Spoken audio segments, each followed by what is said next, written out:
Pemirsa, hampir 2 tahun Gubernur DKI Jakarta Anies Baswedan menjalankan roda pemerintahan tanpa pendamping setelah Wagub Sandiaga Uno mundur.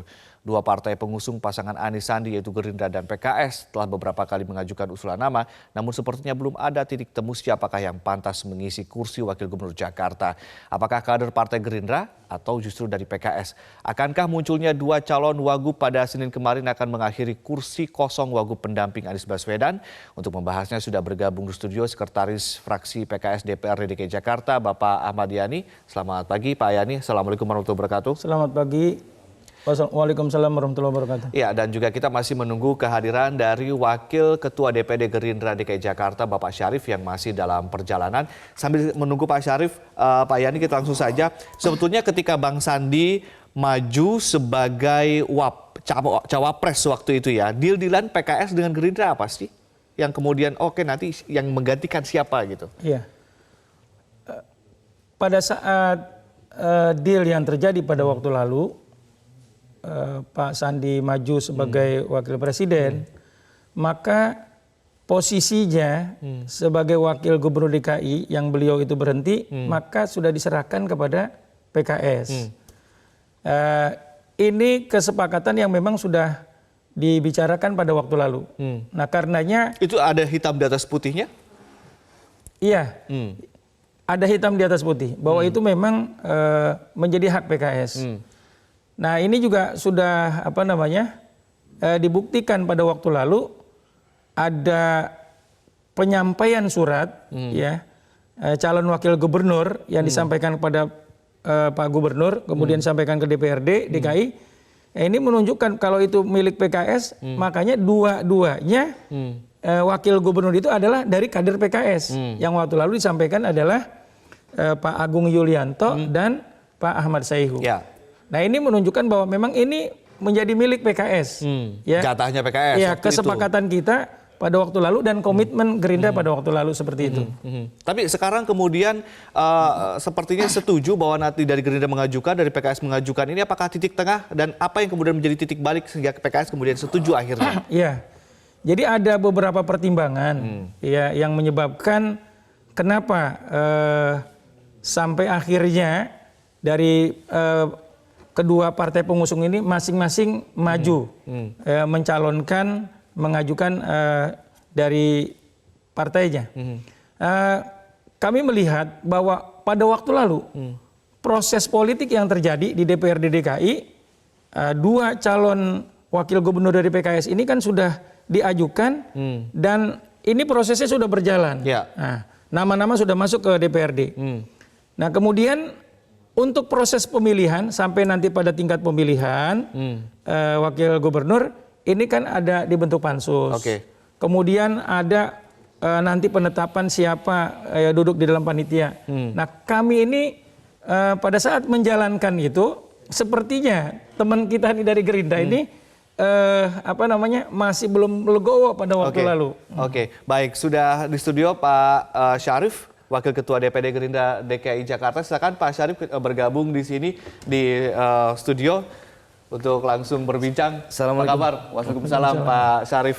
Langsung Pak Syarif, tadi saya juga sempat bertanya kepada Pak Yani. Sebetulnya ketika Bang Sandi maju sebagai cawapres 2018 lalu, apakah kemudian ada deal-dealan tertulis yang kemudian menurut Pak Yani ini jatahnya PKS nih, hitam di atas putih.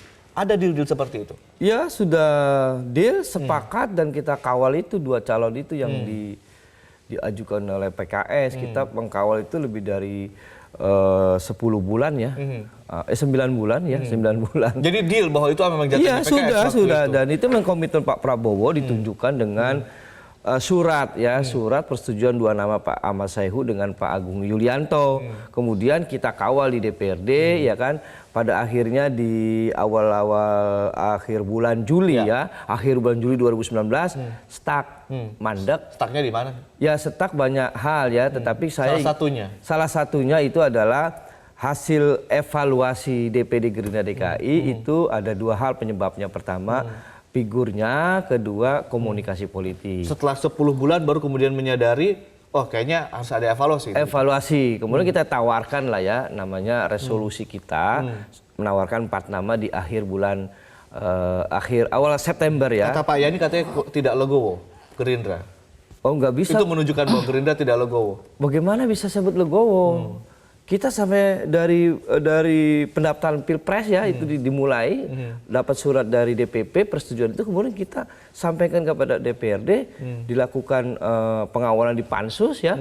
Maksud saya langkah-langkah itu sudah dibuktikan oleh Gerindra, komitmen itu. Jadi sekarang kan udah ada 2 calon Pak Yani ya, dari PKS dan juga dari Gerindra. Ini adalah titik tengah, titik temu, apakah kemudian nanti penentuannya ada di Pak Anies dan DPRD, pure begitu? Atau melakukan lobby-lobby politik juga? Jadi kembali tadi, mungkin kalau saya ungkapkan Gerindra waktu lalu tidak legowo ya. Ini di dalam pansus seringkali kita menginginkan pada waktu lalu bagaimana ini berjalan lancar, ya. Tapi seringkali perdebatan terjadi antara PKS dengan Gerindra pada waktu lalu, ya. Debatnya apa aja sih Pak, soal dua calon ini atau apa? Kita kan ingin mempermudah proses waktu lalu. Bagaimana nanti pada saat pemilihan ini dihadiri oleh anggota DPRD yang jumlahnya ya. Kita menginginkan ya sesuai dengan aturan setengah plus 1. Kemudian Gerindra menginginkan 3/4. Nah ini terjadi satu perdebatan. Oke lah, akhirnya kita melakukan kunjungan kerja di beberapa tempat. Sampai akhirnya satu kesimpulan bahwa ini harus setengah plus 1. Nah kemudian teman-teman sudah menyepakati. Nah tetapi waktu lalu kita kembali ke Kemendagri. Ya, antara PKS Pak Sarip dengan saya waktu itu perdebatan juga tentang masalah quorum ini ya, quorum ini. Yang 2/3 ada yang setengah plus 1. Tetapi akhirnya selanjutnya disepakatilah bahwa setengah plus 1. Nah hasil pansus ini ditindaklanjuti ya, harus disampaikan pada Rapimgab. Nah waktu Rapimgab itu ya kan, ini 3 kali rapat itu tidak quorum, yang menyebabkan hasilnya ini belum bisa dilakukan persetujuan. Untuk menentukan 2 nama ini kemarin, Saiku dan yang awal dulu atau yang untuk Saiku dan Yulianto. Artinya soal nama kan udah selesai. Ini Rapimgab maksudnya ini hasil pansus. Tolong ya tinggal kita bicarakan selanjutnya bagaimana menetapkan panitia pemilihan dan juga menetapkan rapat paripurna pemilihan. Ini kami melihat bahwa dari Gerindra ini tidak melakukan dukungan. Tidak melakukan dukungan kenapa? Karena pimpinan dari Gerindra juga tidak hadir ya selama 3 kali rapat itu. Ya. Nah ini kami anggap ya bahwa banyak hal yang memang harus terus kita bangun komunikasi. Ini yang pandangan kami bahwa sepertinya Gerindra tidak legowo. Nah dalam proses kelanjutannya, nah, seperti sekarang ya bagaimana ada satu kesepakatan dari keduanya. Bahwa kalau dua-duanya dari PKS kemudian ada resistensi misalnya, nah maka kami melihat pada publik ya bahwa publik sekarang sudah meminta tolong dong wakil gubernur, jangan kedua partai ini ego masing-masing yang menganggap punya kepentingan masing-masing, sementara wakil gubernur kosong, kasihan Pak Gubernur, masyarakat Jakarta ya tidak terperhatikan. Nah melihat pada itu, ini prosesnya sudah begitu panjang, kalau tadi disebut ya hampir 2 tahun misalnya. Makanya ini harus ada solusi. Ya biar bagaimanapun kami dari PKS memandang kepentingan masyarakat ini harus diutamakan. Oke, jadi selama ini Gerindra yang dinilai mempersulit nih. Enggak, Pak Yani kurang tepat. Jadi dalam Rapimgab itu ada beberapa pimpinan bukan hanya Gerindra yang tidak hadir. Di sana juga ada PKS juga, Pak Triweksasana alias Pak Sani, jadi pimpinan DPRD itu yang memiliki otoritas untuk mengagendakan Rapimgab perbal surat itu. Jadi bukan hanya Gerindra. Saya ingin menyebut bahwa harusnya sepatutnya bahwa itu persoalan DPRD, bukan persoalan Gerindra sebetulnya. Persoalan DPRD. DPRD. Karena kalau misalnya terungkap ya ada indikasi misalnya Gerindra misalnya menghambat dan lain-lain, itu persepsi menurut faktanya adalah itu adalah persoalan antara DPRD dengan 2 calon ini. Sekarang kan sudah ada 2 nama dari PKS dan dari Gerindra. Apakah nanti mekanismenya voting? Apakah kalau voting kemudian bapak-bapak ini akan melakukan lobby-lobby apa di DPRD akan seperti apa? Nanti kita akan sambung lagi perbincangannya, dan pemirsa tetaplah bersama kami. Kami segera kembali usai jeda. Kita kembali berdiskusi dan berdialog. Pak Syarif, ini sepertinya akan panjang ya. Ada target katanya dengar-dengar Februari pertengahan harus sudah selesai. Proses tidak ada target. Akan kelihatan nanti target waktu itu pada saat Badan Musyawarah melakukan penjadwalan. Di dalam rapat penjadwalan itu akan kelihatan tahapan-tahapannya. Harapan kami ya, dan saya juga menangkap harapan publik yang paling penting adalah pengesahan tata tertib pemilihan DPD selesai ya kan, kemudian dilakukan gelaran kapan gitu. Harapan saya sih sebelum tanggal 20 Februari sudah pemilihan. Sebelum 20 Februari Pak Yani, lalu kita lihat konstelasi politik nasional sudah berubah, Gerindra sudah bergabung dengan koalisi pemerintah di pusat begitu ya. Kalau misalnya ini jadi voting, ini kan kalau suaranya udah banyak banget yang mendukung dari calon dari Gerindra, ini gimana PKS? Iya, kami di dalam perjuangan ya terus akan maksimal dan kami adalah kader atau partai yang tidak berputus asa. Jadi pada saat memang nanti ada voting ya, voting bagaimana masing-masing ini kan hak suara itu ada di anggota dewan. Akan melakukan lobby-lobby? Iya, tentunya kita akan melakukan lobby-lobby ya. Ya bagaimana nanti para anggota dewan tertariknya dari dua calon ini yang mana ya. Nah kita akan dengarkan nanti di dalam tata tertib kita menginginkan juga dari masing-masing calon untuk menyampaikan visi dan misi sehingga orang tahu ya mana yang memang bisa memberikan harapan pada mereka. Nah semuanya juga anggota dewan pada waktu dia memilih dia kan juga ngelihat konstituennya, ngelihat publiknya. Saya kira seperti itu. Nah karenanya kalau memang dilakukan tadi pertarungan ya kita terus akan all out bagaimana agar kader dari PKS ini bisa mendapatkan kalau ternyata keberhasilan. Bang Riza Patria yang mendapatkan kursi itu karena hasil voting suaranya paling banyak, apa yang kemudian akan dilakukan oleh PKS? Iya. Jadi kita belum membayangkan mengenai masalah itu. Bayangan kami adalah kader PKS ini yang insya Allah akan menang. Udah optimis? Iya, kita optimis. Ya semuanya memang kita serahkan pada Yang Maha Kuasa. Tapi ikhtiar itu terus berjalan. Seperti misalnya waktu lalu. Ikhtiar ya, dulu kader PKS dua-duanya. Kemudian kan Gerindra saya katakan tadi tidak legowo, kemudian mengajukan calon, ya kan? Nah kami memandang bagaimana kepentingan publik itu. Ya kita juga nggak berpegang teguh pada ego masing-masing. Kepentingan publik ini harus kita perhatikan. Jangan sampai warga Jakarta menjadi korban. Wakil gubernur perlu segera. Nah karenanya masing-masing ini artinya head to head ya. Jadi bagaimana Gerindra dengan PKS masing-masing maju. Nah hasil nanti di DPRD. Tapi kalau misalnya kita baca peta politiknya Pak Syarif, kalau disuruh milih kayaknya Pak Anies akan pilih dari PKS ya?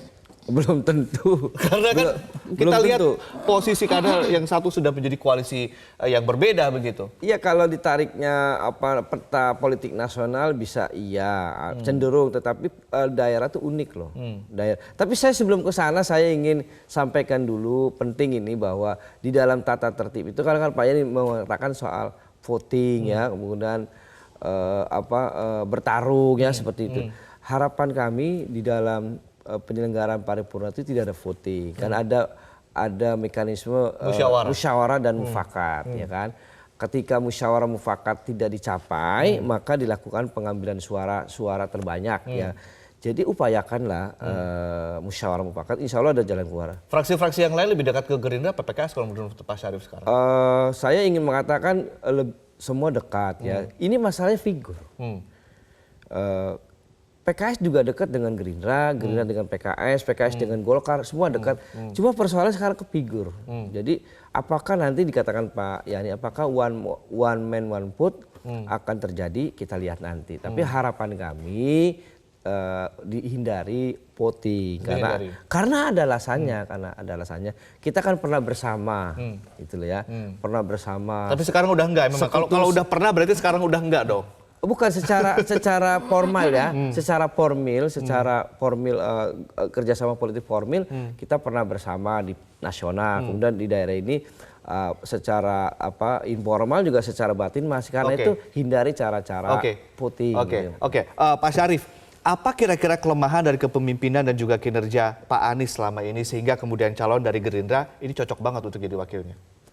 Salah satu saya tidak menyebut ya, kalau disebut kelemahan teman-teman Metro mengatakan. Tapi kalau saya ingin mengisi ya, mengisi dari ruang-ruang yang kosong. Apa Kalau ruang-ruang salah satunya adalah Pak Anies pernah mengeluh kepada publik juga bahwa saya itu repot membagi waktu, ya kan, meninjau warga. Artinya warga masyarakat itu selalu menyampaikan undangan, kemudian Pak Anies tidak bisa hadir. Satu, jadi kehadiran di tengah masyarakat itu sangat terbatas. Dan kalau seringkali kalau undangan tidak hadir akan dapat buruk terhadap persepsi bahwa gubernur kok nggak hadir ya di masyarakat. Kedua, soal percepatan program yang sisa 2 tahun ini, berbagi tugas untuk mengkawal semua target-target yang sesuai RPJM itu tercapai. Jadi 2 tahun ini memang setahun lebih Pak Anies kerja sendiri, direpotkan. Kira-kira kalau kelemahan dari kepemimpinan Anies apa? Ya tadi saya mengatakan ya kalau disebut kelemahan saya belum menemukan kelemahan struktural. Saya masih lihat itu kelemahan protokoler aja. Kelemahan protokoler. Kalau dari Pak Yani sendiri, apa yang kemudian Anda lihat kelemahan atau kekosongan dalam kata Pak Syarif dari seorang Anies sehingga kemudian calon atau kandidat dari PKS ini pas banget nih, bisa masuk banget nih? Iya, nggak, kalau kita lihat pada aturan, kenapa gubernur ya bisa dalam aturan perundang-undangan, kenapa ada gubernur dan wakil gubernur? Ini tentunya kan ada filosofinya nih. Jadi bukan hanya gubernur saja sehingga perlu ada wakil. Ini menunjukkan bahwa tugas gubernur itu berat. Ya, sampai ada yang mengungkapkan bahwa dia bukan sebagai Superman ya. Sebagai raksasa yang bisa menyelesaikan satu persoalan. Apa yang membuat Pak Nurmansyah Lubis kira-kira pas bisa menutup? Nah, jadi kami melihat bahwa untuk Pak Nurmansyah Lubis, dia memang punya pengalaman dalam masalah keuangan. Kemudian di sisi lain dia sudah 2 periode di DKI Jakarta, cukup punya pengalaman. Bersama dengan waktu lalu Pak Gubernur Fauzi Bowo. Nah, ini juga merupakan satu kesempatan ya, kesempatan membantu Pak Anies. Kalau Pak Sandi kemarin bagaimana mempersiapkan tentang masalah APBD, ini juga bisa diisi oleh Pak Nurmansyah Lubis. Ini sudah 2 tahun, tapi kemudian 2 tahun masih berjalan. Peta kekuatan politik saling menarik ini juga akan menentukan nanti apakah nanti di periode berikutnya akan seperti apa, begitu kan? Ini juga menjadi strategis. Kita akan tunggu bagaimana nanti prosesnya. Kita lihat siapa nanti yang menjadi wakil gubernur dari di Provinsi DKI Jakarta. Terima kasih Bapak-Bapak telah hadir bersama kami di Metro Pagi Prime Time, dan pemirsa tetaplah bersama kami. Kami segera kembali dengan informasi lainnya.